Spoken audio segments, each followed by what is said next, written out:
Buenas tardes, comunidad Vine. Estamos con el doctor Gregorio Hernández Zamora. ¿Verdad? Es un lujo para el Benemérito Instituto Normal del Estado estar con una personalidad así. Rápidamente digo algo de su muy extenso currículum. Simplemente leerlo nos llevaría toda la entrevista. Pero bueno, diremos algunos rasgos que me parecen sumamente relevantes. Es doctor en Lengua y Cultura Escrita por la Universidad de Berkeley, maestro en Ciencias por el DIES Investav, licenciado en Sociología por la UNAM. Actualmente es profesor investigador de Educación, Comunicación, Diseño en la UAM Xochimilco, investigador nivel nacional 2. En la UNAM fundó Línea de Lengua y Cultura Escrita del posgrado en Pedagogía. Es autor y coautor de más de 170 publicaciones académicas, educativas y de divulgación, entre ellas los libros Decolonizing Literacy, Literacidad Académica, Jóvenes Migrantes en Norteamérica, Didáctica en Acción, así como diversos libros de texto gratuitos de español para alumnos y maestros de primaria y secundaria. Es autor de ensayos como ¿Quién define lo que es leer?, ¿Se puede leer sin escribir?, Pobres pero leídos, ¿De qué hablamos cuando hablamos de cultura escrita?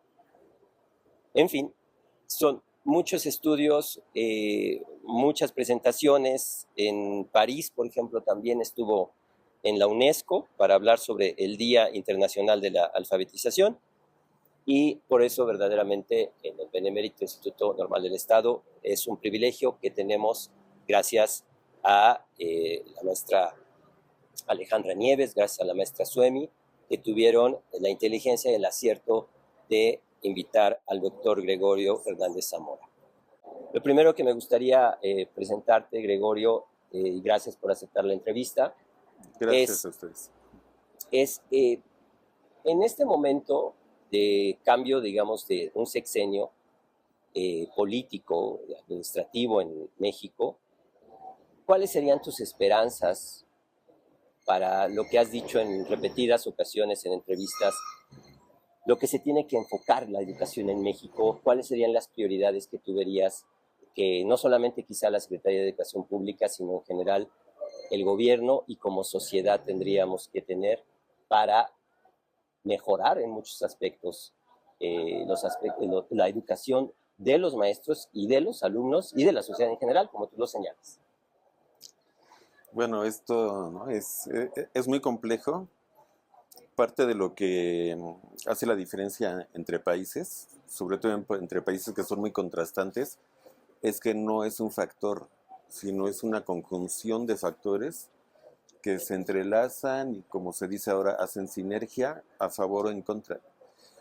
Por ejemplo, en el caso de México es muy compleja la situación económica, actualmente también el tema de la inseguridad y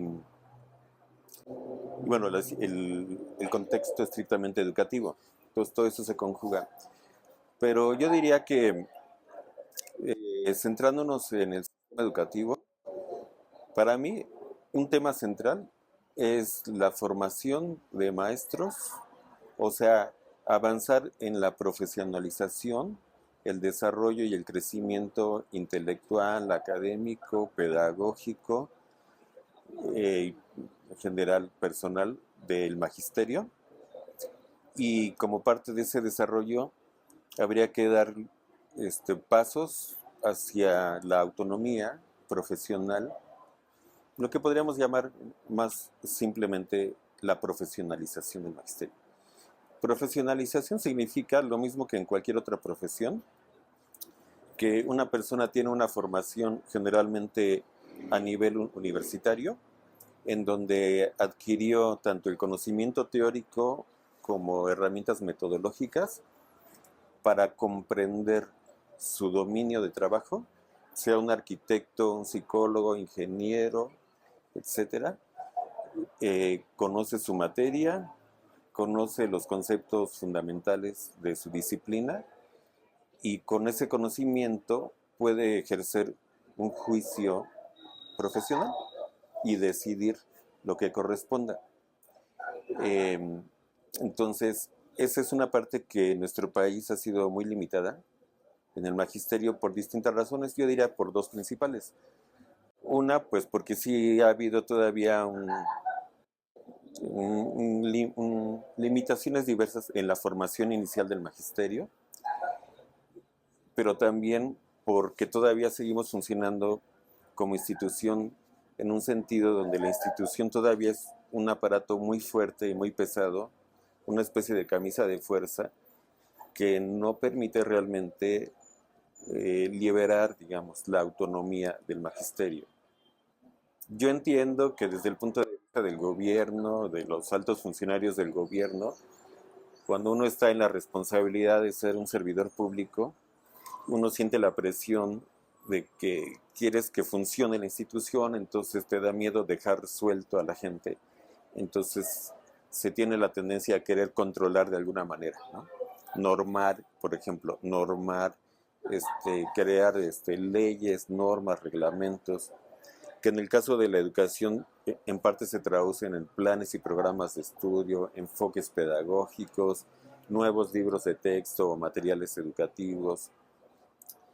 Eh, Creo que se ha dado un paso ahorita en el sentido de que se convocó a un porcentaje mayor de maestros del país a participar en la elaboración de los libros de texto nuevos, pero me parece que todavía en esa área hay, o sea, hay zonas fuertes donde eh, la actividad de los docentes sigue estando atada y regulada y no completamente acorde a lo mismo que se declara en los actuales documentos normativos, ¿no? Donde se declara la autonomía profesional del magisterio, la autonomía escolar y la autonomía curricular.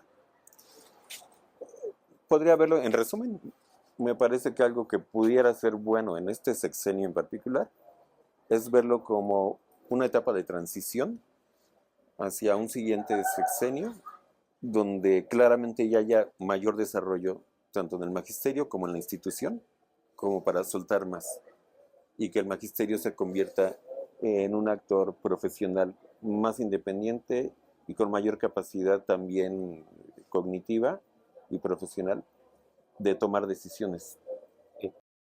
A mí me llamó mucho la atención y me gustó mucho en una de tus conferencias, una de tantas que tienes intervenciones en Internet, que dices, el currículum es el maestro. Ah.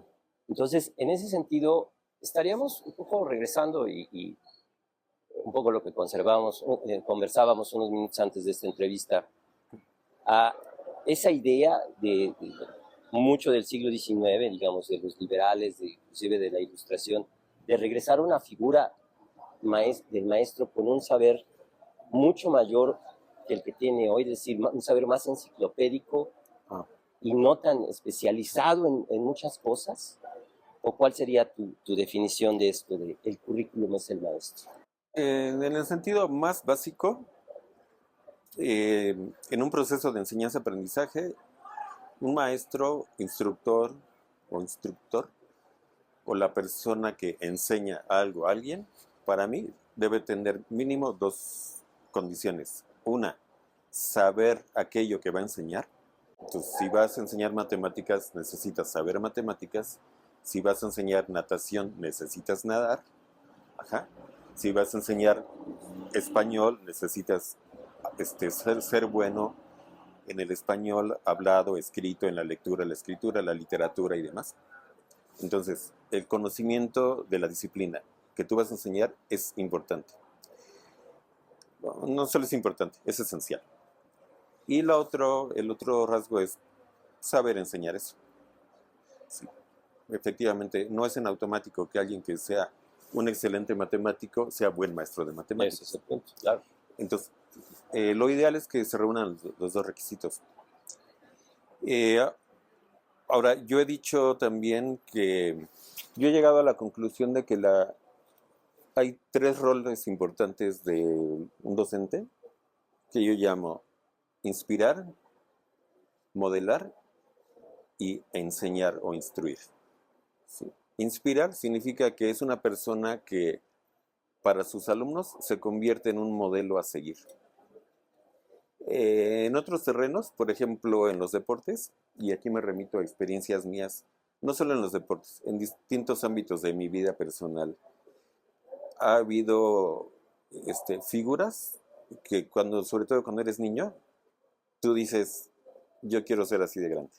Exactamente. Eso es lo típico que ocurre con los niños que son fanáticos del fútbol y ven a grandes futbolistas y tal cual se lo imaginan en su mente. Quiero jugar como tal, ¿no? Como un Messi, etcétera, ¿no? Esa es una figura que te siembra un deseo y quizás un proyecto de desarrollo personal, ¿no? Ahora, para que una persona inspire, en parte necesita ser bueno en lo que hace. Si tú oyes a un pianista que te provoca una emoción fuerte y una admiración, puede ser que te, que te inspire a seguir esa disciplina, ¿no? Luego, lo del modelar significa que ya en el contexto educativo, en el contexto pedagógico, en la relación pedagógica, una de las funciones de un maestro, y aquí me refiero a maestro de escuela o maestro de deportes en un centro deportivo o maestro de artes en escuelas, en centros culturales donde se enseñan artes plásticas o música o danza o lo que sea. En el momento pedagógico, esa persona tiene que mostrarte a ti cómo se hace lo que quieres que aprenda. Eso es modelar. Si yo te voy a enseñar natación, yo tengo que nadar enfrente de ti, adentro o afuera de la alberca, también se hace. Podría ser en este momento yo una demostración de cómo nadar, porque la técnica. yo fui nadador. Ajá, entonces yo te muestro cómo yo lo hago. Si yo te estoy enseñando, si yo te pido que escribas una narración, un relato, un poema, un artículo informativo de opinión, una crítica, una reseña crítica de una lectura, pues yo te tengo que enseñar cómo lo hago yo, ¿no? Y enseñarte ejemplos. Entonces, esa es la segunda función de modelar. Y la tercera es instruir. Instruir ya es irnos al plano didáctico, técnico-didáctico, ¿no? Bueno, en resumen, eso es lo que hacen, por decirlo así, muchos buenos maestros alrededor del mundo. Y esa es la razón por la que los sectores sociales que pueden elegir dónde llevar a sus hijos, eligen escuelas donde saben que los maestros reúnen algunas de estas características. La frase que yo utilicé y que fue básicamente mi mensaje que di en aquella ocasión en la UNESCO es: los maestros son el currículum. Me gustó Y mucho. yo llegué a esa frase porque como yo mismo participé muchos años haciendo planes y programas y materiales didácticos para la Secretaría de Educación Pública, y tú mismo desde el rol de ser el autor o el coordinador, el diseñador de los planes y programas y de los libros de texto, ya cuando pasa el tiempo y te das cuenta cómo llegan a las escuelas y el uso que se hace, y se hacen, mucha gente joven hace investigaciones, sobre todo tesistas de maestría o doctorado en educación, hacen investigaciones sobre el uso de los libros de los libros de texto de español en las aulas, ¿no? Bueno, hay muchas investigaciones en ese sentido, de muchas reformas educativas, de los libros que salieron en el 93, los del 2000, los del 2008, los del 2017, y va a haber sobre los actuales, y todas llegan, o sea, arrojan la misma evidencia, que en las aulas lo que ocurre es muy distante de lo que decían los planes y programas, e incluso los libros de texto. Eso significa, se sigue cumpliendo la frase de los maestros son el currículum. El currículum es la experiencia de aprendizaje que realmente reciben los estudiantes, los aprendices. O sea, lo que llamamos currículum es el currículum formal, es un documento escrito. Pero el currículum real es la experiencia de aprendizaje que tú vives en la interacción con tus maestros, entrenadores. Y como yo digo, pues, así como en los deportes, hay entrenadores que funcionan, es decir, que sus aprendices aprenden y se convierten en un equipo y juegan y compiten y son buenos, o la maestra de ballet, o etcétera, etcétera, es porque el maestro tiene un rol súper importante. Y en resumen, esa es la razón también por la que mucha gente que tiene la posibilidad y el interés, pues envía a sus hijos a escuelas nacionales o extranjeras donde eso funciona mucho mejor, donde los maestros están más preparados, saben más de su disciplina, saben mejor enseñarlo, modelan, inspiran y demás. Eso como maestros individuales, pero en conjunto se convierte en una comunidad Ujú. de aprendizaje que se convierte en un ecosistema que contribuye mucho. Es como la imagen que presenté del helecho, la planta que está desarrollándose, no se desarrolla solita, sino que está en un Claro. ecosistema. Entonces, ese ecosistema puede ser muy favorable, medio favorable o muy desfavorable.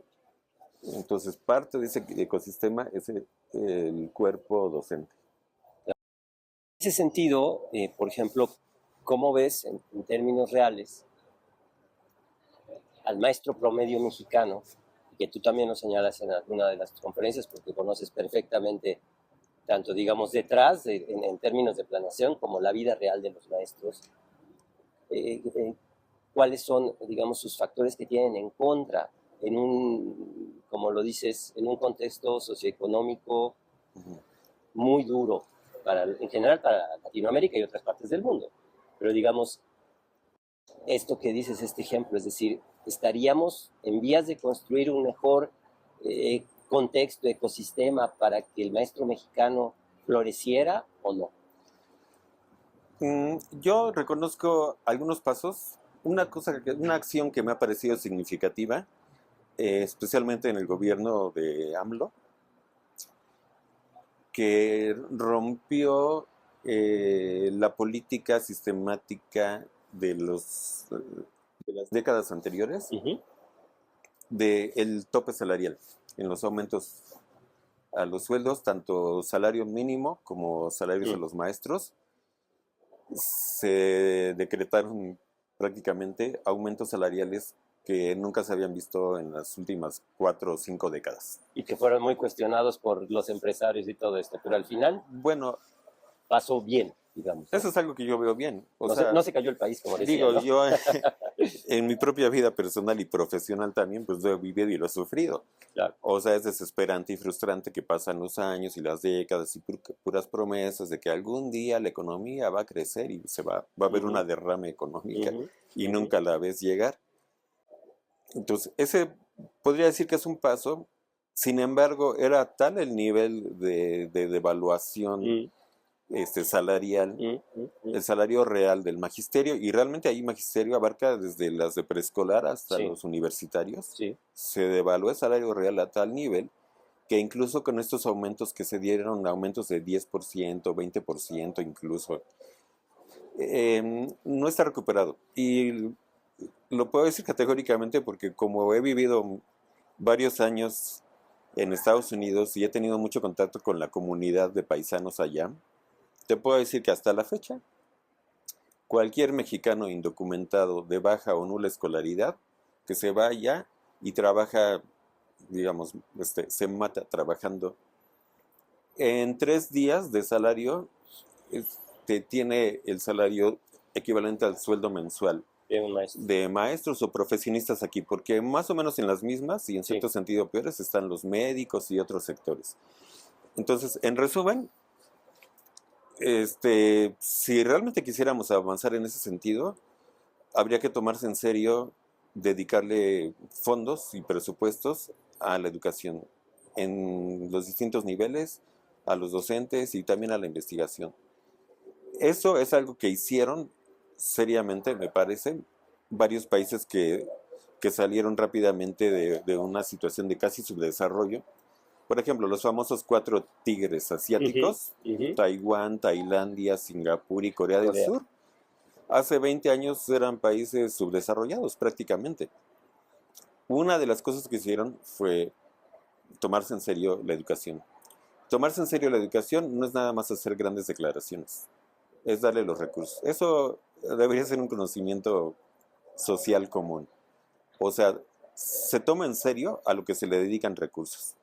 Si a uno se le aumenta el presupuesto 500%, sin decir nada más que se lo aumentan, y a otro sector se lo bajan, o les aumentas el 2%, pero te hacen grandes discursos de que estábamos avanzando y transformando la educación y tal, es demagogia. No es cierto. lo que verdaderamente importa, lo mismo a una familia que a una empresa o a un país, es a donde le pone los recursos.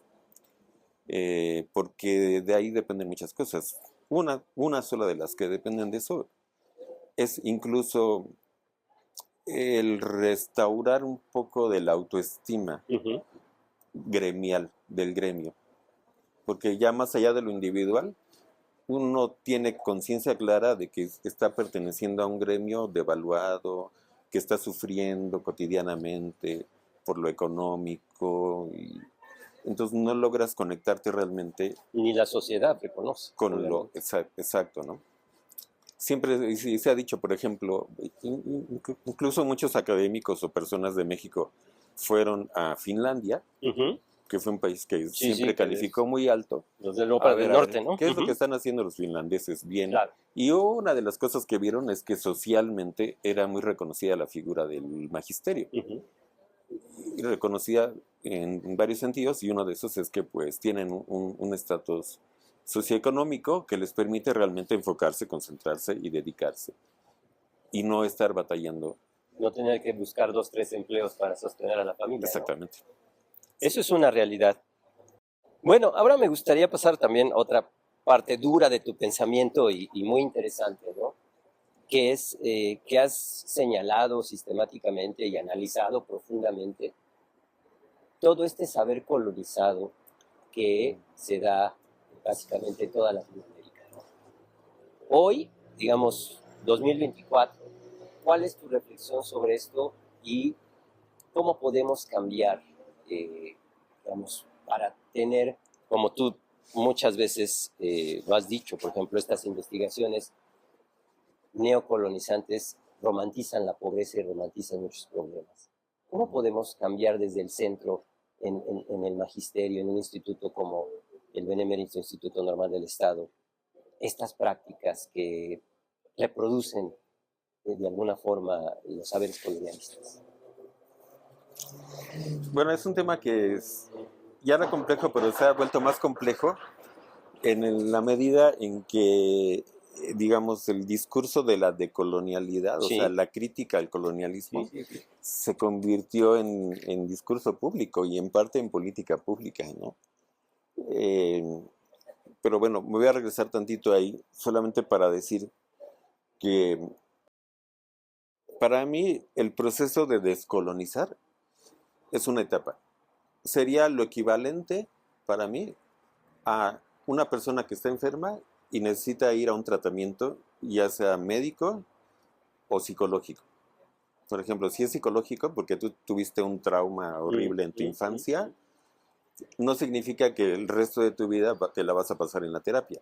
Solamente que sí necesitas atravesar por un periodo de terapia que, pasándome ahora acá a nuestro ámbito, sería el equivalente a un proceso de reflexión y de revisión consciente. A ver, vamos a regresarnos qué pasó en esa historia, porque esa historia no nos la enseñaron en la escuela. Ujú. El sistema educativo se encargó de construirnos historias muy reducidas De nosotros mismos. de la historia mexicana, Ujú. nacional y en toda Latinoamérica. Nuestra identidad está construida así, digamos. Entonces se construyó a raíz de mitos bien elementales, Ujú, como ujú. casi cuentos de hadas, Sí. en donde se ocultó mucha información, por las razones que fueran. A veces porque quizás evidenciar o publicar, hacer pública información atentaba contra intereses o Mm, implicaba responsabilidades mm, para ciertos mm, agentes sociales. mm. Y, por el famoso, las mentiras piadosas que tenemos los adultos hacia los niños. ¿Cómo les vamos a decir a los niños que esto estuvo horrible, que fue una verdadera masacre, una destrucción cultural, el colonialismo y demás, etcétera, etcétera? Pero estamos en un momento de desarrollo de la sociedad a nivel mundial, Sí. en donde ya pasamos la etapa de ocultar cosas. En todo el mundo circulan ya informaciones de todo y que las tienen acceso a esas informaciones también los niños y los jóvenes. Pero bueno, como te digo, para mí, en general, sí es necesario atravesar por una fase de reflexión Mm. y de reconstrucción del proceso histórico del colonialismo en nuestros países, sobre todo en el sector de la población que considero que hasta la fecha es un sector mayoritario, que nunca ha tenido esa reflexión.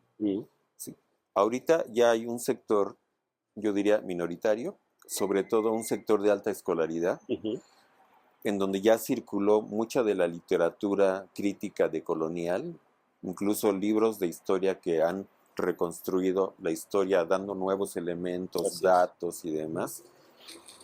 Y entonces para este sector que está más informado ahora, ya hay una reflexión crítica, entonces mucha gente se ha adoptado lo que ahora se llama la decolonialidad como un paradigma de pensamiento y está desarrollando, en el caso del sector educativo, pues un discurso político educativo decolonial.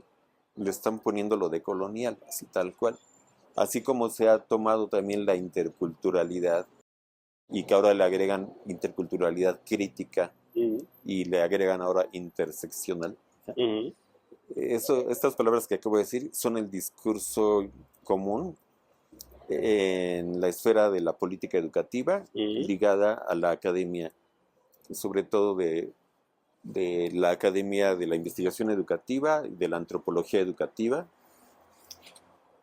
pero buena parte de ese discurso todavía no ha pasado por la sociedad. O sea, hay mucha gente que no tiene idea de qué pasa. De lo que significan estos Ahora, vocablos. yo me enteré de esto siendo estudiante de doctorado en Estados Unidos, ni siquiera porque lo llevara como lecturas en mis seminarios, sino que yo, estando en la biblioteca, empecé a encontrar libros y me puse a leerlos y eso me llevó a otros y a otros. Y en principio sí es un descubrimiento y es un impacto porque te cambia totalmente la visión de lo que ha sido la historia. En resumen, una de las conclusiones a las que se llegan después de revisar ese tipo de literatura es entender por qué nuestros países, que yo llamo excoloniales, tienen tantos problemas y tan fuertes. Los problemas de nuestros países son diversos, son económicos, políticos, culturales, científicos, tecnológicos y también ahora de seguridad y de salud y de nutrición y alimentación y todo. ¿Por qué? Y no solamente son esos problemas, sino que son masivos. Masivos significa que son problemas de una buena parte de la población, ¿sí?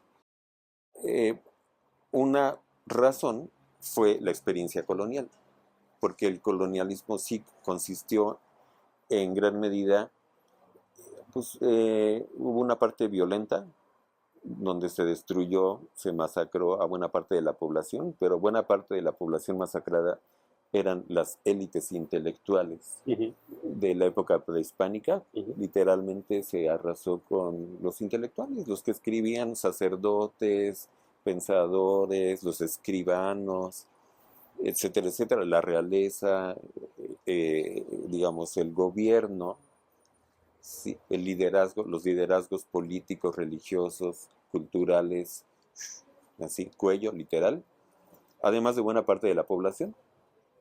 Se impuso modelos sociales, culturales, políticos y económicos que redujeron a la población nativa a la esclavitud prácticamente y a la subordinación. Y en ese proceso, que en el caso nuestro duró 300 años, se devaluó y se minimizó y se inferiorizó completamente a la población nativa y sus descendientes, que ya es la población mestiza, de manera que sí se crea una especie de trauma, pero social y colectivo. ¿Cuál es una de esas consecuencias? El desarrollar identidades de inferioridad. Sí, tú lo señalas varias veces. Identidades donde uno siente, mucha gente siente que eso no es lo mío, a mí no se me da.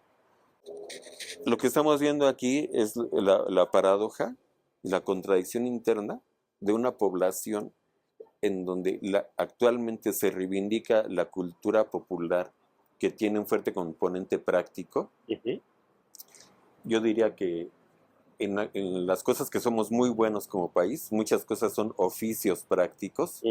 Sí, por eso tenemos el reconocimiento de la UNESCO en la gastronomía, en la artesanía, los textiles, En la música los bailes tradicional. folclóricos, la música Mm, tradicional, que mm. son cosas que se hacen y que implican. Pero no hay, por ejemplo, en Manuel M. Ponce o cosas de esos, no, eso no hay un reconocimiento igual. O sea, en global hay individuos, Hay uno que individuos, pero otro no como individuo, tradición, como tú lo dices. entonces ese es el contexto, ese es el Ujú, ecosistema. ujú, Eso es ujú. lo que le permitiría, tú pones una planta de una especie en una tierra Sí, sí, sí. donde no hay las condiciones nutricionales de la tierra ni otras plantas que le hagan sinergia, y entonces es muy difícil desarrollarla.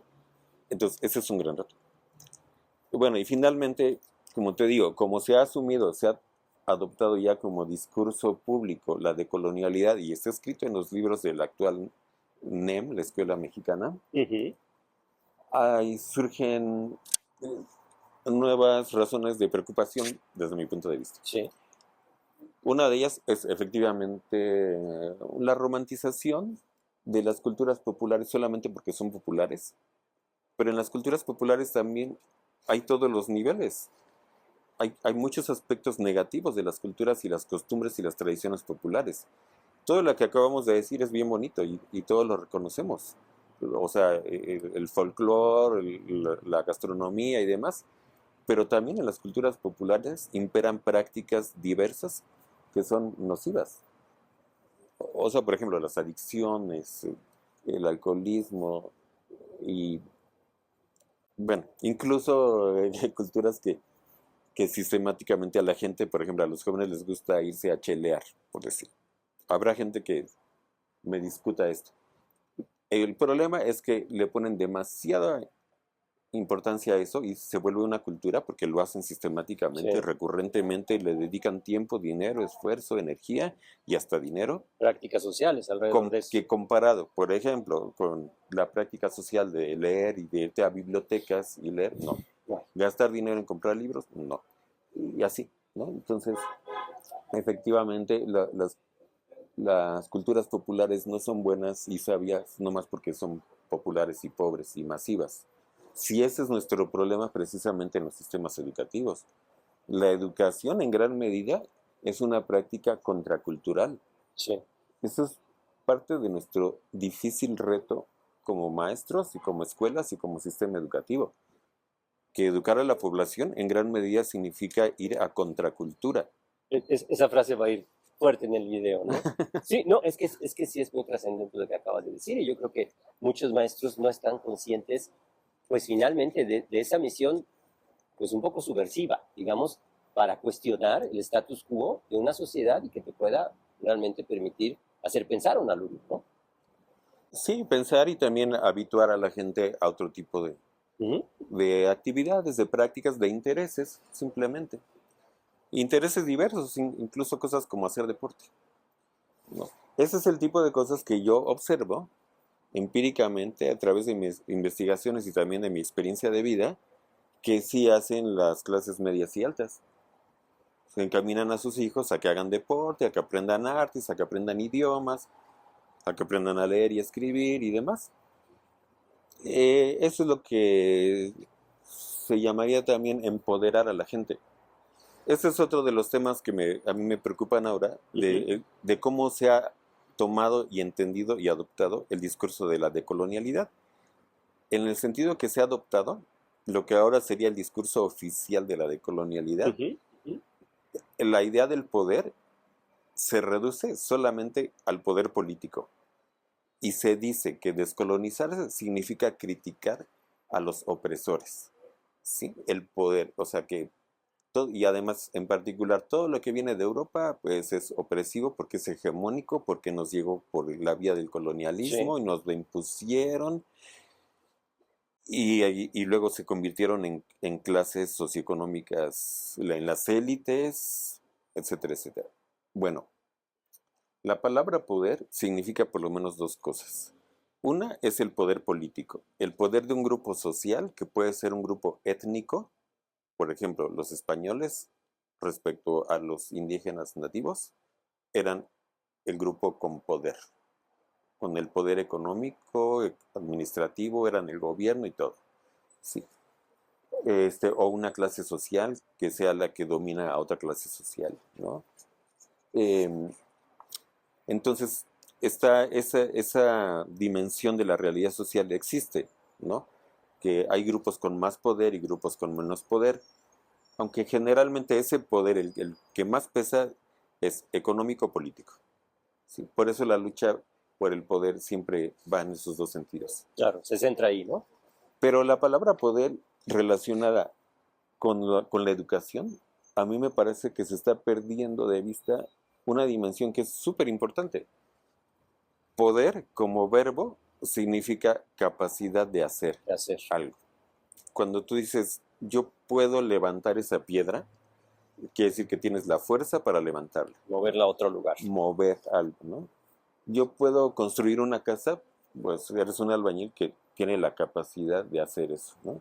Yo puedo cocinar un mole poblano con un arroz bien rico, eso es una capacidad, no todos lo pueden hacer, pero si tú lo puedes hacer, si tú puedes hablar otro idioma, tienes ese poder, si tú puedes nadar, tienes ese poder, ¿no? Entonces, ¿cuál es la cuestión y la conexión con lo educativo? Que la educación, precisamente una de sus funciones centrales, es eh, enseñarle a la gente capacidades que la empoderen en ese sentido. Ese es el poder que realmente la educación puede y debe ofrecer. Porque además eso dicen los planes de estudio. Ahí dice, el egresado hablará otra lengua extranjera, Sí, se convertirá en un lector, escritor, ¿no? En un usuario eficaz de la lengua escrita y sabrá sobre ciencias y tendrá una mayor comprensión del mundo y de la historia y de la naturaleza y de todo eso. Desarrollará sus capacidades comunicativas y demás y demás. Entonces, si las personas aprendieran eso, para mí no habría necesidad de estarles metiendo directamente una ideología política. Yo soy convencido de eso, porque lo he visto además a través de muchas generaciones de estudiantes que he tenido. Por ejemplo, especialmente en la universidad, tú recibes estudiantes que entran de 18 años uh-huh. y pasan un curso, un semestre, otro semestre, y sientes que no están avanzando mucho y tal. Pero cuando ya están en el cuarto año, tú sí notas que hubo cambios, que hubo un crecimiento en sus personalidades, en sus ideas, en sus conocimientos. También aprendieron algunas cosas técnicas, o sea, sí hay un desarrollo. O sea que no salen de la universidad como si no hubieran pasado por ahí, en ceros, ¿no? Con todas las limitaciones Sí, que hay. Entonces, llegan a desarrollarse como personas y también en el aspecto cognitivo, intelectual, cultural y en sus relaciones personales, porque el convivir en ese ámbito también los obliga a tener diversos tipos de interacciones sociales que no tienes cuando solamente trabajas en un taller de tu barrio, etcétera. O sea, en resumen, hay un crecimiento de las personas y como parte de ese crecimiento para mí, las personas tienen ya mayor capacidad para pensar y decidir y juzgar por sí mismos lo que leen, lo que ven y lo que oyen. Y no siento que nosotros como institución les tengamos que decir, estos son los enemigos y tienes que pensar en contra de esos enemigos. Eso para mí incluso representaría un fracaso de la educación. claro. O sea, si realmente yo les di la información, si yo les enseñé historia, si les di a leer libros de historia y de literatura y de todo, tienen ya los recursos para pensar por sí mismos, ¿no? Y ver cuáles son las políticas o los modelos económicos, políticos e ideológicos que ellos consideran que son mejores o peores, ¿no? Bueno, a mí me gustaría nada más, para terminar con estas ideas que tú nos has dejado, en este sentido, ¿cómo se definiría lo mexicano con todo esto que tú has planteado, ¿no? Ah, En términos de que finalmente, por ejemplo, si desde una visión histórica, como tú lo dices, eh, pues sí se destruyó todo un pensamiento que se había cultivado por miles de años y se sustituyó por otro, y entonces, ¿cómo defines en ese sentido mira, lo mexicano? en cierto sentido no tengo mucho problema con eso, por una razón. todas las culturas son una mezcla de culturas. Todas las culturas son híbridas. Todas, los árabes, los chinos, los anglosajones, los latinoamericanos. Una vez, un tiempo estuve impartiendo una clase que se llamaba Cultura Contemporánea, ¿no? Entonces le estuve dando muchas vueltas al asunto y tal. Y hice una imagen porque existe también una idea popular de la cultura que yo llamaría muy purista y ortodoxa, que se expresa en frases como lo auténticamente mexicano o 100% mexicano, ¿no? Entonces lo auténticamente mexicano es el tequila, el mole y el son mariachi, ¿no? Así. Bueno, ahora el fútbol y el Viva México, cabrones. Bueno, por ejemplo. Pero el hecho es que efectivamente hay una diversidad dentro de las tradiciones culturales populares. Pues hay músicas y bailables y tradiciones gastronómicas y de todo tipo, yucatecas, veracruzanas, y en Veracruz una cosa es la Huasteca y otra cosa es el puerto y tal, y etcétera, ¿no? Entonces, pero el punto es que lo que tenemos realmente es una hibridación, o lo que también algunos llaman un sincretismo cultural. Así como en lo religioso, nuestro catolicismo es un sincrético. Mezcla de prácticas. Se ve más o menos, más intenso o menos intenso, varía un poco o a veces mucho en distintas culturas que fueron colonizadas. Por ejemplo, el sincretismo religioso es más fuerte y más evidente en Cuba. Es muy fuerte. O sea, son cristianos y católicos, pero a la vez tienen unas tradiciones de religiones africanas que las mantienen fuertemente. Acá no se nota tanto porque me parece que fue muy fuerte la iglesia católica cristiana. En Puebla específicamente, una de las más duras. Puebla es Palafox y Mendoza. Uno de los lugares donde eso fue muy fuerte, entonces como que se diluyó más notablemente las prácticas y creencias ancestrales, aunque quedaron reminiscencias ahí medio ocultas. Por ejemplo, de eso se hace mucha exaltación de la iglesia de Santa María Tonantzintla, que ahí se quedó como escondida la cosmovisión una idea indígena, mítica y sobre etcétera. Bueno, pero eso es pensando en las culturas tradicionales entre lo prehispánico y el actual folclore, digamos. Pero la cultura no solamente es el folclore y lo prehispánico. Eso ya en global está mezclado ahorita. Bueno, ¿cómo veo esa parte? ¿Cómo la veo? Que efectivamente esa es una parte fuerte de nuestra identidad cultural. Es decir, todas las cosas de las que nos sentimos bien orgullosos. ¿Y por qué nos sentimos bien orgullosos? Porque lo hacemos bien. Nos sale muy bien. La gastronomía efectivamente es buena, los textiles tradicionales, o sea, son tan buenos, digamos, los artesanos y la gente que hace gastronomía tradicional, tan buenos que bueno, han sido reconocidos por la UNESCO como Patrimonio de la Humanidad. Al interior del país tenemos museos y toda clase de eventos y festivales donde se reiteran y se exalta esta parte de nuestra cultura. Nada más que lo que yo digo es que esas culturas de las que ahora nos sentimos bien orgullosos ya está mezclado. Un ingrediente fuerte es el español. Está en la gastronomía, en la música, en la danza, en todo. O sea, es ya muy poquito lo que se puede decir es estrictamente indígena. Ahora, por otro lado, hay que quitarse de la cabeza la idea ortodoxa de la cultura. Es decir, supongamos que nos pusiéramos muy radicales y dijéramos, no, vamos a quitarle todo lo europeo y todo lo español a nuestra cultura y rescatar nuestra auténtica cultura prehispánica.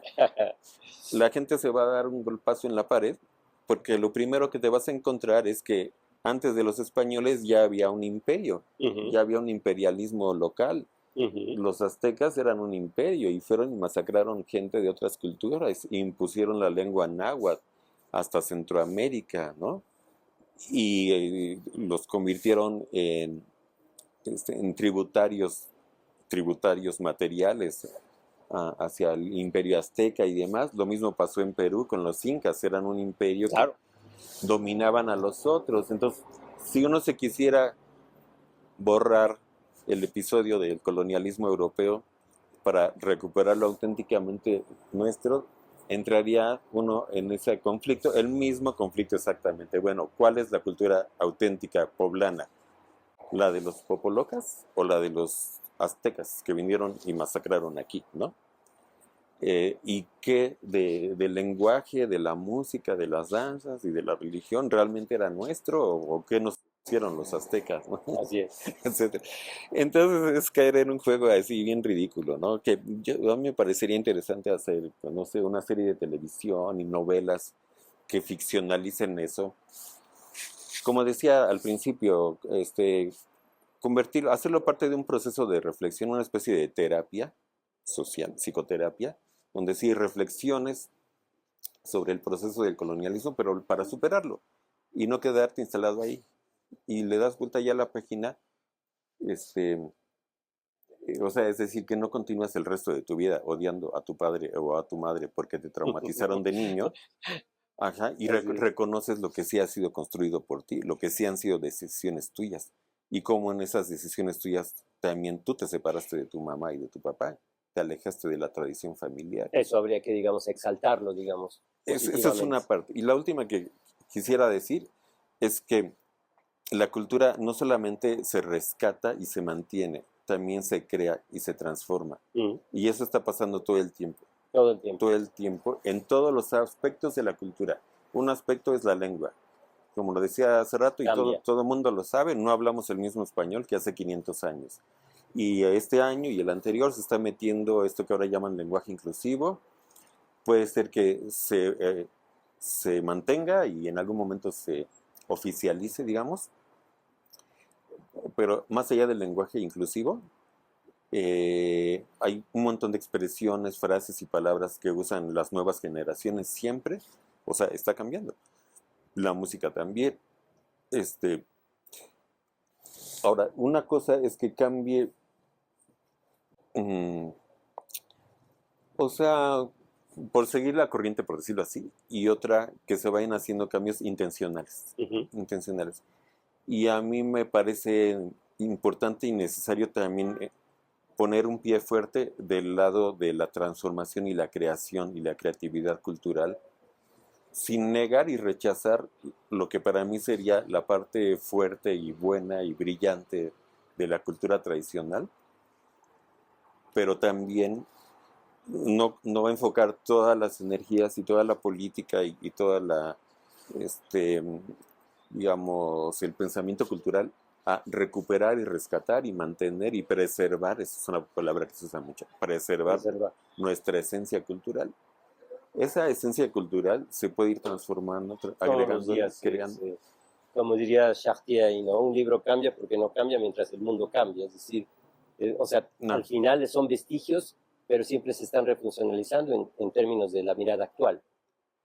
Sí, y ayer o antier no me acuerdo quién me comentaba una observación que también yo he hecho desde hace tiempo. Yo creo que en nuestros países latinoamericanos en global, pero muy fuertemente México, somos una sociedad muy enfocada hacia el pasado. Tenemos muy fuerte la mirada hacia el pasado y nos estamos peleando con el pasado y entre nosotros nos peleamos y creamos oposiciones Mm. y enemistades políticas, Mm. culturales, grupos y debates. Porfiristas contra no porfiristas, Ajá, y todo mirando el esto. pasado, el pasado, el pasado. Y yo creo que es importante mirar al futuro. Y yo siento que muchos países que han avanzado mucho en muchos terrenos no han negado el pasado.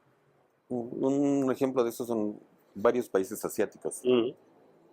No podríamos decir que los japoneses renunciaron o renegaron de su cultura tradicional, al contrario, la tienen bien fuerte, su lengua y muchas tradiciones, pero claramente se han enfocado en muchos ámbitos hacia el futuro, ¿no? Entonces, han rebasado incluso a Europa en muchos aspectos tecnológicos. No, bueno, es que contigo, ¿verdad? Así me quedo con muchos, muchos temas. La verdad es que es fascinante hablar contigo. Te agradecemos mucho. A mí me gustaría, si pudieras terminar con un mensaje para estos jóvenes docentes que se están formando, así que, como tú dices, que sea inspirador, que sea el currículum es el Yo maestro. creo que tienen que tomar en sus manos el siglo XXI. O sea, realmente, aunque aquí estamos hablando y buena parte del tiempo el micrófono lo tengamos gente que somos literalmente del siglo XX, Sí, nacimos y crecimos y nos formamos en el contexto cultural y político del siglo XX, el siglo XXI es de la gente del siglo XXI.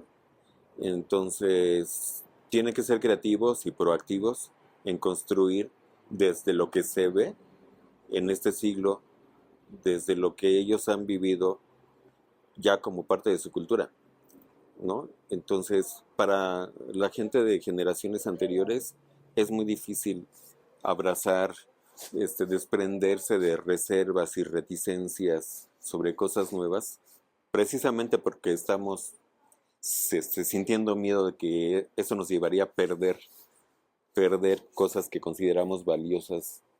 Entonces, yo creo que además eso es inevitable. O sea, las culturas cambian, las sociedades cambian y tómense su siglo, su tiempo de vida en serio, inventen y reinventen el país, la educación, su propio desarrollo personal, saliéndose ya de los moldes y esquemas de sus ancestros, ¿no? Eso creo. pues te agradecemos muchísimo, en nombre del director general Andrés García Castillo, el MINE y sobre todo, bueno, pues es un mensaje muy importante para toda la sociedad y la reflexión de doctor Gregorio. Creo que hay que, digamos, analizarla, madurarla e interiorizarla. Muchas gracias.